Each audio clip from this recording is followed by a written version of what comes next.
बिस्मिल्लाहिर्रहमानिर्रहीम। Jeff academy से बायोलेक्चुरिया के प्लेटफॉर्म पर मैं हूं नासिया कंवल।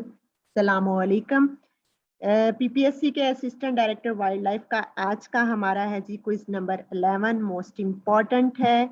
इसमें जो है बहुत इम्पॉर्टेंट एमसीक्यूज हैं, अपने उससे वाइल्ड लाइफ से रिलेटेड भी, जनरल जोलॉजी के लिहाज से भी।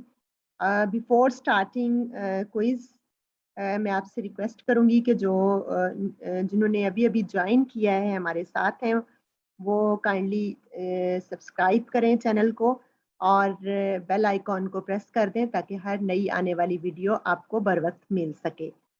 तो स्टार्ट लेते हैं। मोस्ट इम्पॉर्टेंट हैं जी आज के भी एमसीक्यूज और उम्मीद करूंगी कि ये आपके लिए बहुत हेल्पफुल साबित होंगे। फर्स्ट हमारा जो है, मैं जैसे पहले भी हर उसमें लेक्चर में और क्विज में भी कहती हूँ कि आपने ये वाइल्ड लाइफ के ये वाले जो है लेक्चर हैं या एमसीक्यूज हैं वो भी तैयार करने हैं, लेकिन आपने जनरल जोलॉजी से भी जो है वो सारे तैयार करने हैं, क्योंकि जो टेस्ट होगा वो उसमें ये मिक्सअप होगा, मिक्सचर होगा। इसमें वाइल्ड लाइफ का पोर्शन भी होगा और जनरल जोलॉजी से रिलेटेड भी होगा। क्वेश्चन नंबर 1 की तरफ बढ़ते हैं।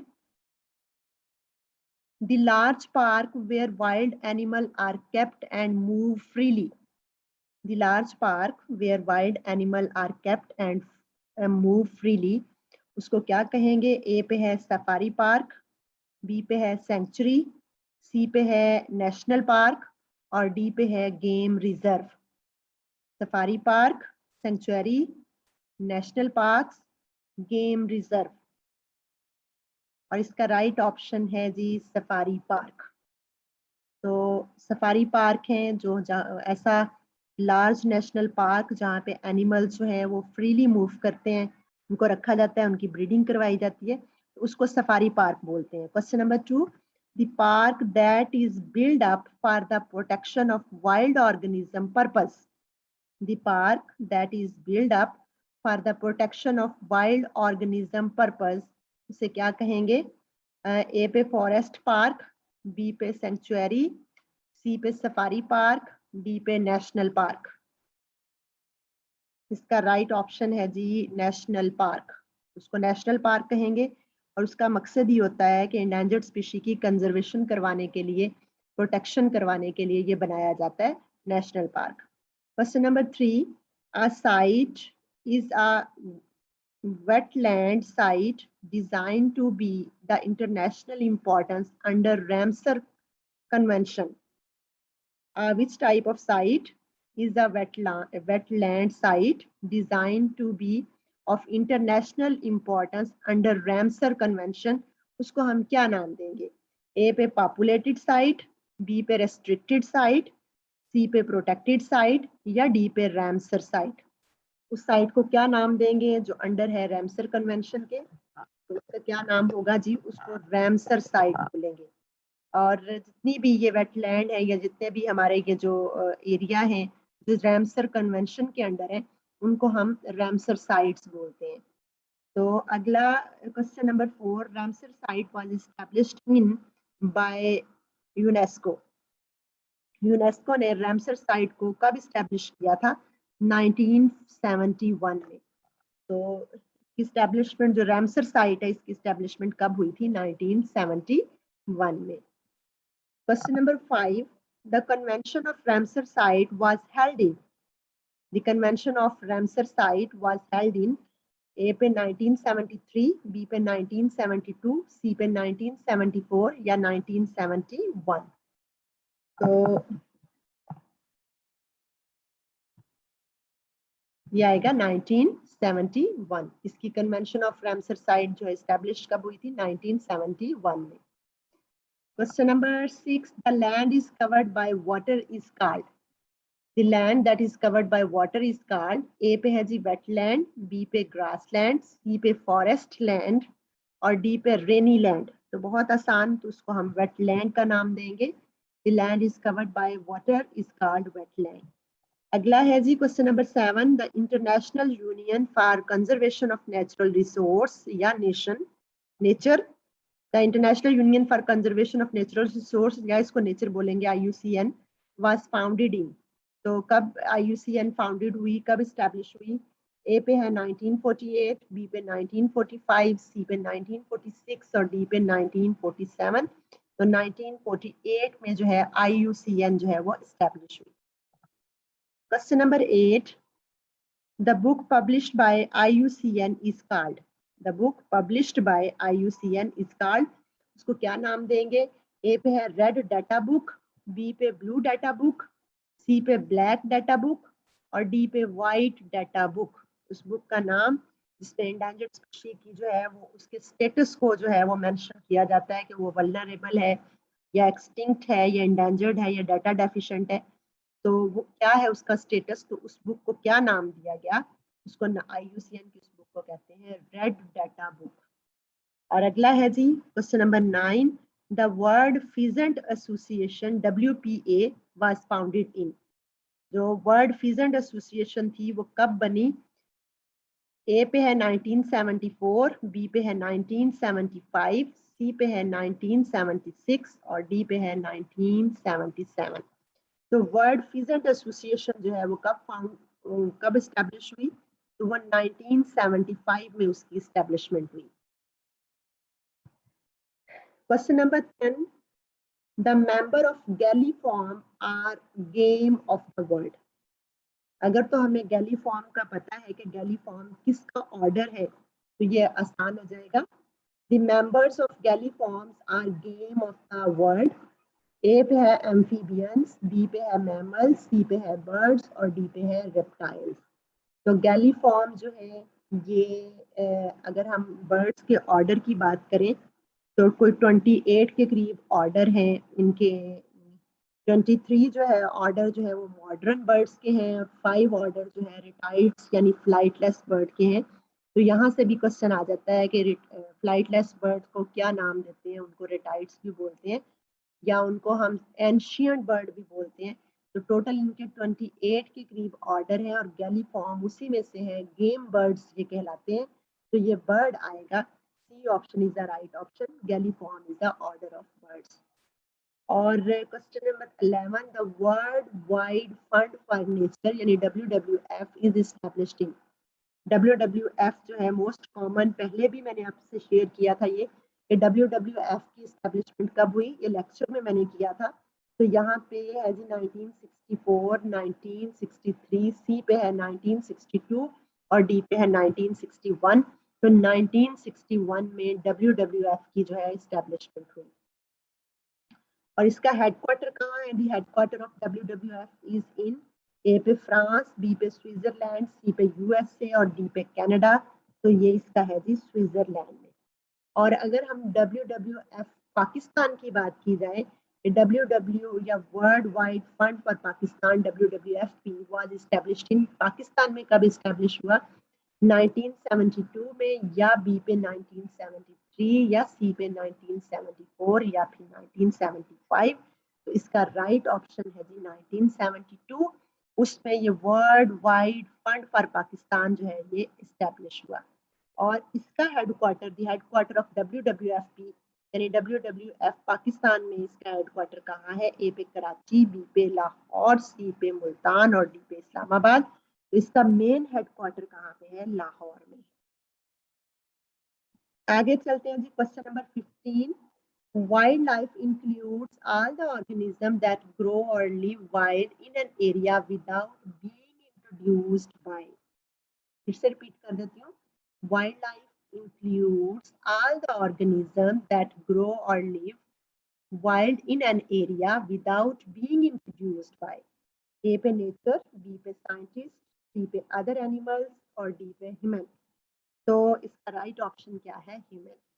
Wild life include all the organism that grow और लिव वाइल्ड, वो वाइल्ड ही रहेंगे, वो पेट नहीं बनेंगे, वो डोमेस्टिक नहीं बनेंगे, वो वाइल्ड ही रहेंगे अगर उसमें जो है वो इंटरफेयर ह्यूमन का ना हो।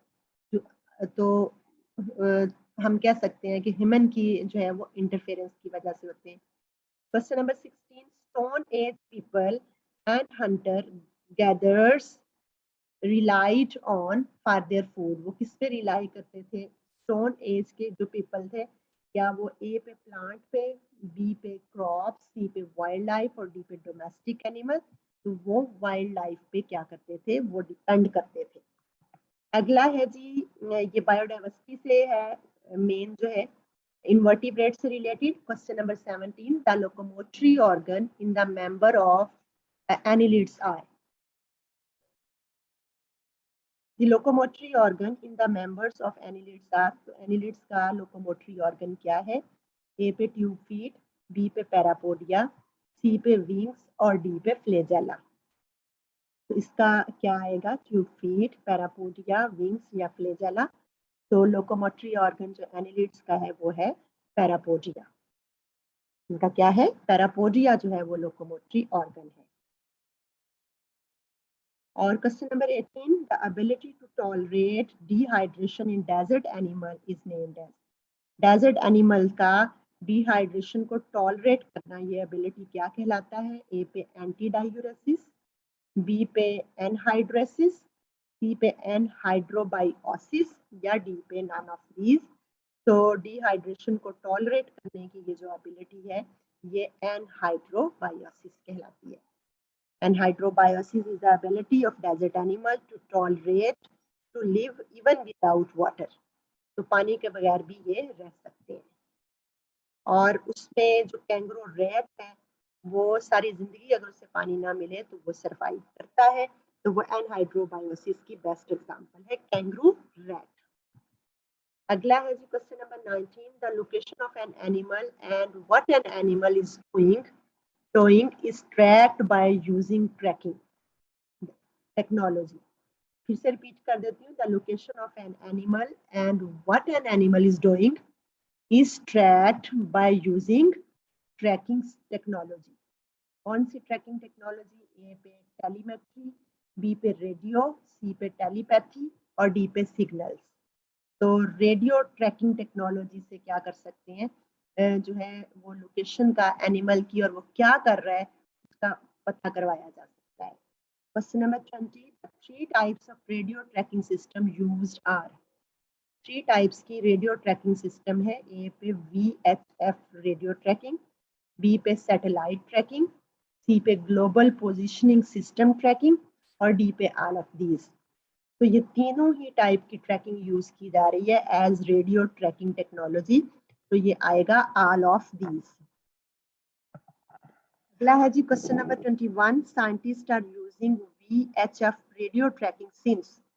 VHF रेडियो ट्रैकिंग कब से साइंटिस्ट यूज कर रहे हैं? 1962 से, बी पे 1963, सी पे 1964 और डी पे 1965। तो 1963 से ये यूज कर रहे हैं।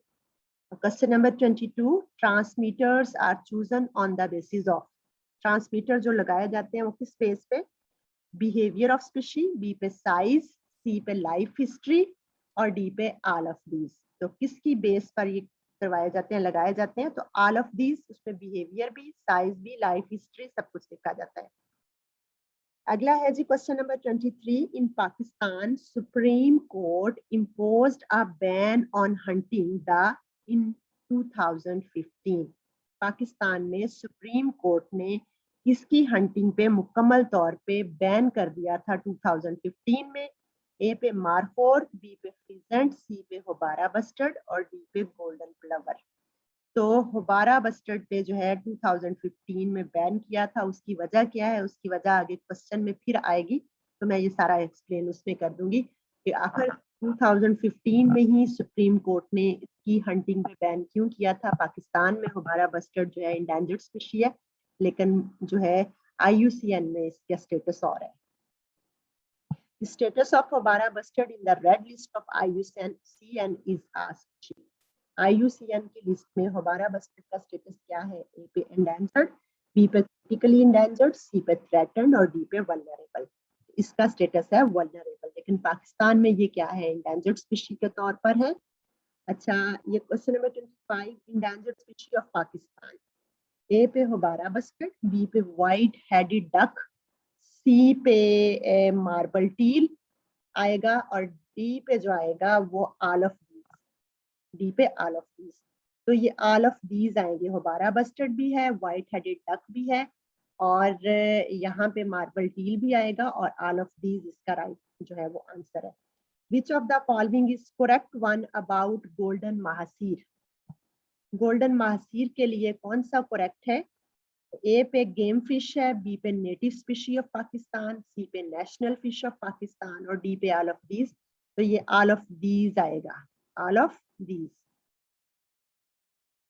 और question number 27, the member of houbara bustard are severely declined in Pakistan due to a पे एक्सटेंसिव हंटिंग, बी पे हैबिटेट लॉस, सी पे पोल्यूशन और डी पे डिजीज। तो एक्सटेंसिव हंटिंग जो है वो इसका राइट आंसर है। एक्सटेंसिव हंटिंग की वजह से ये जो है सीवियरली जो है फबारा बस्टर्ड डिक्लाइन कर रहे हैं पाकिस्तान में। अगला है in 2014 the royal family of Qatar, Qatar के जो शहजादा थे रॉयल फैमिली से, तो started to hunt about houbara bustard in Tharparkar region. तो कितने जो है उन्होंने उस 2014 में जो है वो हंटिंग की फबारा बस्टर्ड की? नियर अबाउट 2000 या बी पे 2500 या सी पे 3000 या फिर 3500। तो 2000 के करीब है ये फबारा बस्टर्ड को हंट किया गया। रॉयल फैमिली जो कतर के जो शहजादे थे उन्होंने, और चूंकि उनको परमिट दिया गया था, उनको गवर्नमेंट की तरफ से परमिशन दी गई थी, लेकिन उन्होंने इतने ज्यादा ऑर्गेनिज्म को हंटिंग उनकी की, तो गवर्नमेंट को तब एहसास हुआ। तो फिर उसके बाद 2015 में सुप्रीम कोर्ट ने उस पर क्या किया, बैन किया। तो ये वो वजह थी जिसपे हमारा बस्टर्ड जो है वो उनके मेंबर जो है वो तेजी से डिक्लाइन हो रहे थे। Question number 29, Marco Polo sheep are often hunted for.